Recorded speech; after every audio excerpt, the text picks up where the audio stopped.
Hello, everyone. What is up? Finally, we are here, and of course, we have a very special event today. We have, of course, a big update for you guys coming from, of course, the LF project. Let us call on Daniel and Ron from the LF company. How are you guys? It's been a while since I've had you.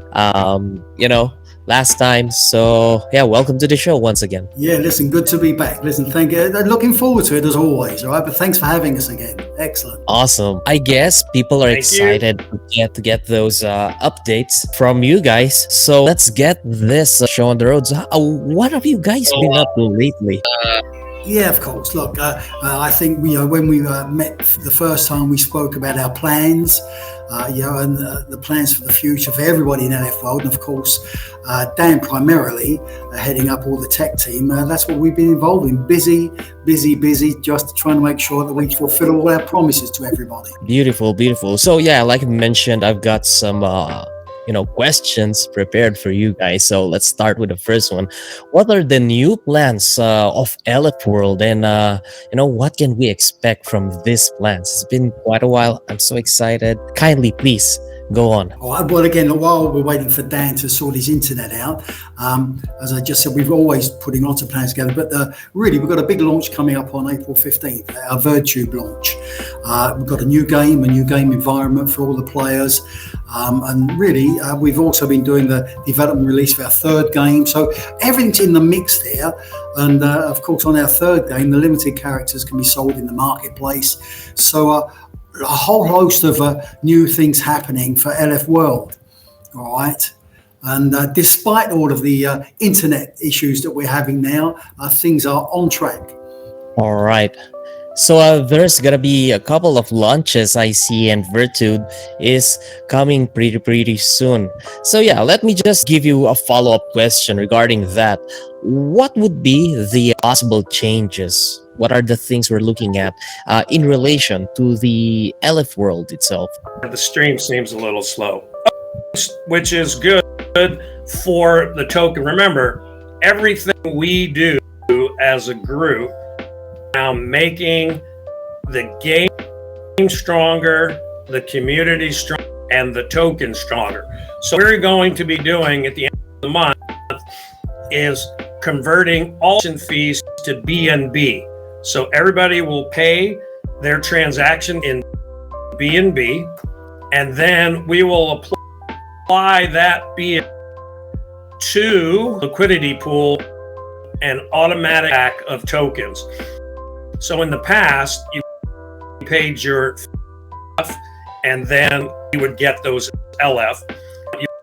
You'll pay your fees in BNB, and we will then effectively in a position to buy back the equivalent amount of LF tokens at the same time. That will greatly assist the token pricing. Second thing, we're going to do that for six months period. All fees from Nano and Bird that are paid in BNB will be used in buyback.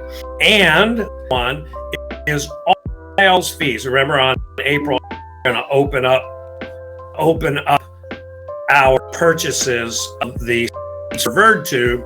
We're going to take all those fees and also use that. So that's all to support the token price. Wow, that's a lot of buybacks, guys. Yeah, talking about tokens, let's just go on and address this issue that probably a lot of people who are just coming back are wondering. Because some of for me, for example, there are projects that I have missed for quite some time, and then I would just come back a month or two, and then hey, what happened? So here's the question: why did LF World tokens have to change their contract address 3 times? Yeah, Dan, let me answer that one, okay? Sorry, I was muted there. Look, it's interesting. What happened, there were a lot of outside circumstances that forced us to change the contract address. Right? In fact, we changed it 3 times. The first one was because really we wanted to heighten the security of the token. That's always our prime responsibility, to ensure the security of the token. So that was the first reason. The second reason was due to issues with deep lock. I think we spoke about this. We published the information. We also did some broadcasts with regards to this as well. So they're the first two reasons why we changed the contract. All right. The last reason for the change is deep lock went online for 48 hours and was couldn't hear them. They didn't respond. They just disappeared, or potentially worse, got compromised, and all the token in deep lock and word lock would then be released or flood the market. So we made the decision to change the contract so that we could protect the community. I mean, it's always a bad token supply that you thought was safely locked up, and you have the provider doing it disappear. They eventually came back, but we'd already made the decision now to move forward. Yeah. Yeah, so for those who are watching, DeepLock is a third-party service provider. Okay, yeah. So that's done in I guess good faith, because if not, and like was mentioned a while ago, it's gonna be a lot worse for us. So yeah. So here's one thing though. Probably some people are experiencing this. As a follow-up question, why is the migration of the old tokens to the new tokens taking sometimes slow than expected? Right, well, again, okay, Dan, I'll take that this is one, your Ron. territory. Okay, Dan, fine. Sure. There are many thousands of address submissions to be manually checked because of the migration and people who some sneaky tried to buy after it was announced. Each submission had to be manually checked, and that takes time.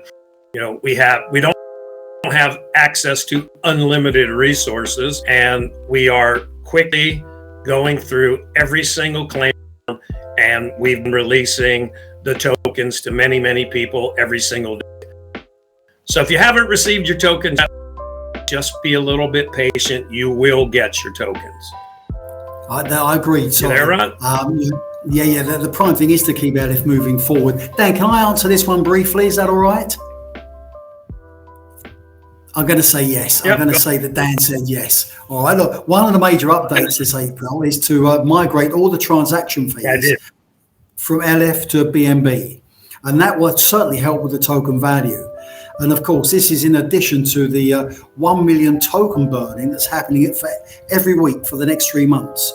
So these are the things that we're putting into place really to ensure the listing price maintains. All right, Dan, I don't know if you want to add anything to that.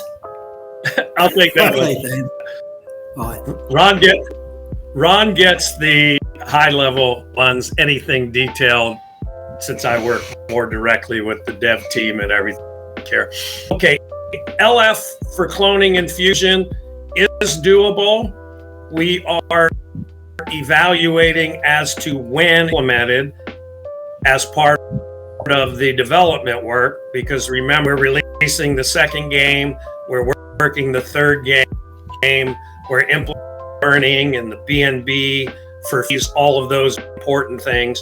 Fusion, remember, happens at the end of the character's life, which is 1 year created. So we're only now, so we have a little bit of time to sort that one out. From the dev, we'll have Fusion sorted by June. As I said, we're slotting it into schedules. Okay, so one of the intels that we received regarding, of course, Fusion is that higher rarities will expire, like advanced and legendary. I got it. How we're going to do fusion changes is in process now released in June after we get these major changes and updates into the. Stay tuned. We'll probably have another question. Right now we are here at YouTube, and of course the scene in YouTube has quite evolved. A lot of projects have used YouTube to talk about their projects. So here, the question here is, outside YouTubers, what's your main marketing strategy to keep the project moving forward towards the goal? Okay, let me do that one. I take it my mic is okay. I keep getting. Sometimes my mic's working, sometimes not. All okay? Excellent, fine. Listen, first off, let me thank everybody for your feedback that you're giving.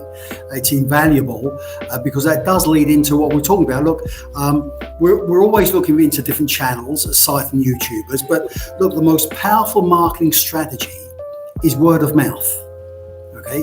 Which means our biggest market makers are really the people. Our players, our community. And so that's really why, ever since we've started, we want to deliver what we've promised. Okay, because once any company makes a promise, makes a stand, and then delivers that promise, obviously the customers, the players are happy, and then automatically the market expands. And that's really what we're doing. So ever since we started, we truly believe, even through the ups and downs, and there's always ups and downs in any project, right? Even through the unexpected and the unforeseens, we still as a company, and this is Dan and the team's responsibility, we really deliver what we promised. So I can say to the community, please help us spread the word. We are looking at new markets, and we'll be making announcements on that very soon, but help us spread the word, right? Have a look, spread the word with regards to your gaming experience, really the earnings, the pleasure, really that you're back with a whole team that are dedicated to making sure that it delivers the promise. So that's my little bit on the marketing strategy, all right? I think that the question was, when's the release of the second game? Is that right? Mm-hmm. Yeah. Okay, well, look, again, Dan, I'll do that. But the second game is going to be released on the 15th of April. So just a few short days. But remember, I think Dan's already mentioned that the seed sale will happen on April the 8th, which is really just round the corner. So everybody check on their calendars and their availability and getting jumped in. Dan, I don't know if you want to add anything to that, but 15th of April is when it's released. The seed sale starts April the 8th. All right, I'll just throw in another question as a follow-up. So the second game is here. It's gonna be shown on the screen right now, and of course we know that it's gonna be about mining, just like the first game, right? And sometimes we've experienced mining games outside ELEF world as well, and there would be a tendency for this game to overpay out or have a big dip every payday. So how do you guys intend to counter this phenomenon?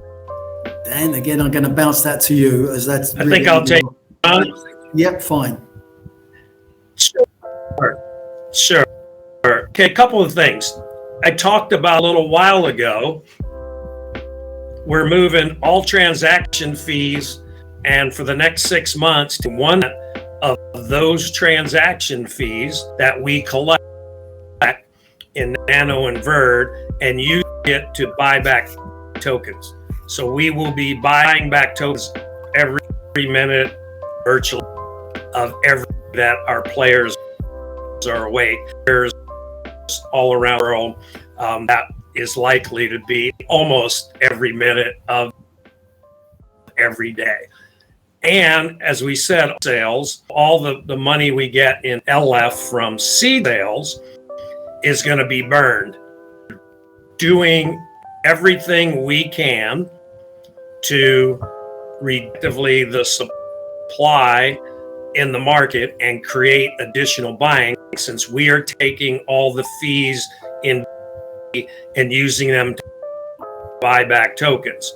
So those two things enable us to improve the tokenomics, improve the pricing? Right, look, I think we've already mentioned this on one of our broadcasts. I think Dan might have mentioned it on our last broadcast, but you're right. The first two games are mining, and that's good.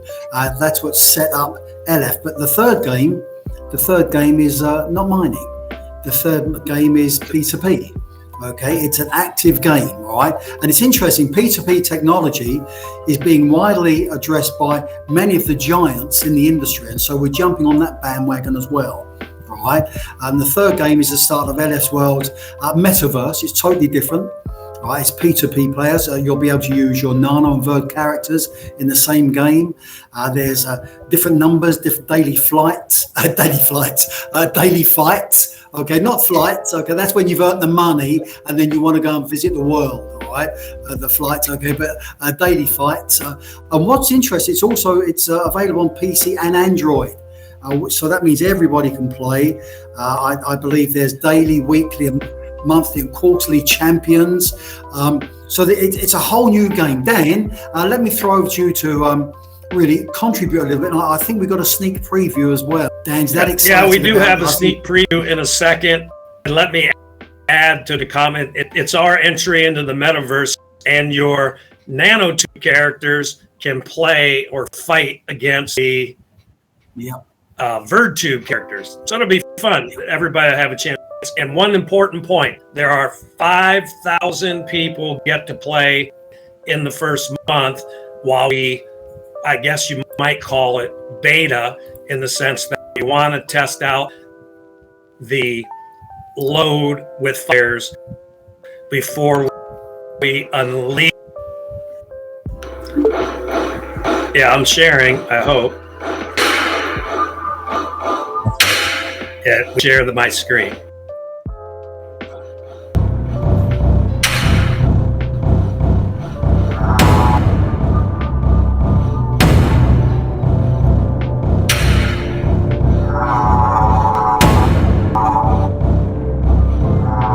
That's another kind of ELEF, a different character. Yep. It's coming soon. That'd be cool. Yeah. So now, one other comment. It's 5,000 and an account for player versus player. Stop sharing. An account for player versus player is an NFT. So if I have 10 NFTs, because I bought 10 or I minted 10, I cloned 10, I can have all 10 play, and that counts as 10 accounts, and each player has to, fees that are in the white paper in order to play, and if they want to upgrade. So it's 1,000 accounts, and an account equals one character. All right. So yeah, if either of you could, give us a final message, a personal message, and then. Well, it's interesting because I'm going to say I've just been having a look at the comments, and there's two comments there that I like. The first off, I'm not quite sure what the name is. I think it's Felma. Says, I love the mining scenario. I've got another business, but having a second income is fantastic for me. And I think that sums up ELEF for a lot of people, that there's a second income. For some, there's a first income, but getting an income from ELEF is important. And then I'd like to say thank you for Brian Palermo. He says, I really appreciate and admire the CEO and COO, forgive me, all right, for their hard work, but for listening to people. And that really is ELEF and the management team. Our job is to listen to the community and then make sure that the community stays on track, so that, remember, word of mouth, we can go and spread the word. ELEF to the world, to the moon, to everywhere. So yeah, final words, guys. My final word, I'm going to say thank you for your support, for not just yours, but everybody's support. Thank you for the community. Without the community, ELEF World is just an idea. But with the community, with everybody participating, ELEF World is not just a dream, it's a reality. So thank you, everybody. Mm-hmm. Last comment from that I'd like to make is remember this. We're only about our second game. So at the beginning of this marathon. This is a marathon sprint. So everybody who sticks kind of reminds you of the picture of the miner who gives up right before he breaks through and finds the diamond. We are just early. Wait for the second game and wait for this player versus player. It's going to be a lot of, and you're in a perfect to be able to make a significant opportunity for income. So with that, I want to say thanks, everybody. All right. Thank you very much. Once again to you guys, and of course to everybody who joined us today. Congratulations, of course, to our winners. Until next time, like I always say, guys, keep on gaining, and keep on giving back to your own research. And of course, more power to you. Bye bye. Bye bye, everybody. Bye bye. Bye bye, LF body. Bye.